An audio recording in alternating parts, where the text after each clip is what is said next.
Around half a mile from here, an early morning commute ended in a fatal accident. For hours we didn't know what caused it. We did know it had changed many lives forever. Tonight, accident investigators are saying the tram was travelling at significant speed. It came off the tracks just after 6 o'clock this morning near the Sandylands tram stop just down this road in Croydon. 7 people are now known to have died. 51 people were taken to hospital. The driver of the tram was arrested at lunchtime. Our coverage in Croydon tonight begins with our first report from Simon Harris. The aftermath of a catastrophic derailment on an early morning commuter service. The 2-car tram from New Addington was negotiating a tight left-hand curve when it jumped the tracks and landed on its side at a junction at Sandylands in Croydon. It was going too fast, said the Rail Accident Investigation Board, and the driver has been arrested. People living nearby were woken by the noise. I was fast asleep and it was a really, really loud bang. It kind of dragged on for a few seconds and I thought it was a car crash outside. It was shortly after 6 o'clock in the morning. 999 crews from across South London converged on Sandylands. From the scale of the emergency response, it was quickly clear the police, fire and ambulance services were dealing with a major disaster on London's public transport system. Early reports talked of more than 50 casualties being taken to hospital and people trapped in the wreckage. Many of the injured were described as walking wounded, but by late morning, the police confirmed some passengers had not survived the impact. Together, we are currently working to free 2 people still trapped. A number of people have been taken to hospital with injuries, and sadly, we can say that there has been some loss of life. Croydon Tramlink is part of Transport for London and comes under the control of the Mayor. This afternoon, Sadiq Khan met some of the emergency crews and warned the death toll could rise. I can confirm that 5 people have died. We think that number may well increase. There are 51 people who were taken to 2 hospitals this morning, Croydon University Hospital and St George's Hospital in Tooting. A number of those who are at hospital are in a serious condition. Trams returned to the streets of Croydon 16 years ago. The network now carries more than 27 million passengers a year. There have been derailments and accidents in the past. In 2008, one person died when a bus hit a tram before smashing into a parked car. Earlier this year, CCTV captured the moment a tram was derailed by a car. 5 people were injured. But this is by far the worst accident in Tramlink's history and the deadliest rail crash in London since Ladbroke Grove in 1999.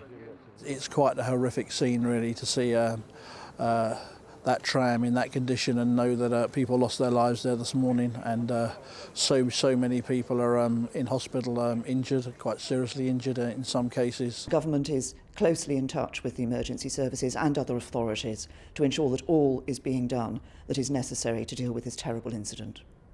The crash site is now a crime scene. Local streets are cordoned off, and tonight there are no services on much of the tram system. Simon Harris, ITV News, Croydon. The British Transport Police warned today that identifying those who died in the Croydon tram crash may be a complex and lengthy process. As more details emerged about exactly what happened, you can imagine why. They did confirm that 6 men and 1 woman died. One of those was named today, 19-year-old Dane Chinnery, who was on his way to work. His friend was on the same tram and shouted for him moments after the accident before realising all he could see was his boot. With his story and the latest on the investigation, here's Simon Harris. Dane Chinnery died on his way to work, the victim of a catastrophic crash which should never have happened. He was 19 years old. It was through flowers and messages his family and friends shared their affection and grief today. To Dane, may you rest in peace. Your dad was so proud of you. Another bore the words, lost a big piece of my heart yesterday. Tom Dale was at school with Dane. Yesterday he was on the same tram as Dane. Tom survived, injured. His friend didn't. When I woke up, I was like, where's Dane? I can't find him. I don't know where he is. And all that was there on where he was sitting was his boot. And it turned out that he was actually under the tram. It was just genuine lad. He was there for everyone, really. Tried to be there and help people out as much as he could. and he didn't deserve it because he was still quite young, and obviously he was just trying to have a normal day at work.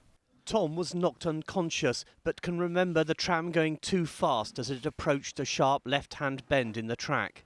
When we started going through the tunnel significantly fast, that's when obviously I knew that something was going to go wrong, because there's no way you can go around the corner, a tight corner, the way that the tram was going at that speed. It would just come round after blacking out, and I just called up my dad crying, saying, "Dad, I need your help, come get me," sort of thing. I've been involved in an accident. 24 hours after the crash, the derailed tram was still on its side, close to the tram stop at Sandilands. The walking wounded had climbed out through the driver's smashed windscreen. There were so many, they were ferried to hospital not in ambulances, but on a passing double-decker bus commandeered by the emergency services. The crash investigation is now focused on what was happening inside the driver's cab immediately before the tram came off the rails. Why was it going faster than the 12 miles an hour allowed by the speed limit? The driver, a 42-year-old man arrested on suspicion of manslaughter, has now been released from police custody on bail. I had my injury inside my cheeks here, and a pain down my kneecap here, down my shoulder. Tai Ajibola, another survivor, underwent surgery yesterday. On the makeshift ambulance bus to hospital, he took a selfie of his face wound. Mr. Ajibola told me today he felt he was being somersaulted as the tram rolled on its side and then found himself trapped by a door between two bodies. And I said, wow, this is it. So I hold on to the pole in front of me, and by the time we're getting towards the corner curve, it just tumbled about 2 times and off the track. And I said, wow. So I couldn't get myself right, and all the people beside me, everybody were on top of each other. Some people are screaming, don't step on me, I'm still alive, and there's 2 people already beside me, they're gone already. Did you see the driver? No, I did not see the driver, but the people sitting down closer to the driver when we get to the hospital telling me that they saw him, and he told them that it was blackout, I was sleeping. Tai Ajibola said what happened to him was the worst experience of his life. He's in pain and will need more treatment, but knows he was lucky. Simon Harris, ITV News, Croydon. Simon's with me. 36 hours since the crash. Where are we exactly tonight with the investigation? Well, the Deputy Head of British Transport Police, Assistant Chief Constable Robin Smith, acknowledged today what he called a craving to understand what happened. There are more than 100 police officers on site helping with the recovery operation and the investigation, looking for clues. But the police say it's going to be many months before we know fully why the crash happened. The driver has been interviewed. He will be spoken again, but not for a while. Again, we're talking months.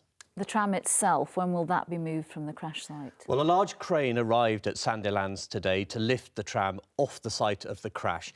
But the police suggested they were reluctant to make the move during darkness. What has happened today is that the overturned carriages have been righted, probably using hydraulic jacks. So we expect it to be lifted off the tracks tomorrow. Meanwhile, some parts of the tram system from New Addington were up and running again today, but much of the network is still closed, and it's likely to be the weekend before that changes. All right, Simon, thank you very much. Thank you.